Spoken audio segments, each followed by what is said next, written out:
আমাদের ভারতীয় মহিলাদের হলুদ ধাতুর ওপর কিন্তু একটা আলাদা আকর্ষণ আছে। আর তাই আমরা সবসময় খেয়াল রাখি যে সোনার দাম কতটা কমলো, কারণ সোনা এখন তো প্রায় ধরা ছোঁয়ার বাইরেই বেরিয়ে গেছে।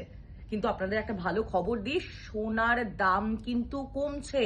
তো আর অনেক বিশেষজ্ঞ মহল, বিভিন্ন মহল থেকে এই বার্তাও হয়তো আসছে, এই বক্তব্য সামনে আসছে যে হয়তো 1 লাখেরও নিচে সোনার দাম নেমে যেতে পারে। তবে তার সম্ভাবনা খানিকটা কম বলেই এখনো পর্যন্ত মনে হচ্ছে, কারণ আমাদের তো 12 মাসে 13 পার্বণ, তার উপর বিয়ের সিজন রয়েছে এবং অনেক অনুষ্ঠান সামনে একেবারে লাইন দিয়ে রয়েছে। চাহিদা অনুযায়ী সোনার দাম পরিবর্তিত হয়। তাই 1 লাখের নিচে নামার অপেক্ষা এখন করবেন না। এখন ভালো করে খেয়াল রাখুন যে কতটা কমছে, কোন দিনটা সব থেকে বেশি কমছে, আর সেই দিনটাই আপনার বাড়িতে এই চকচকে হলুদ ধাতু তোলার সব থেকে শুভ দিন হবে।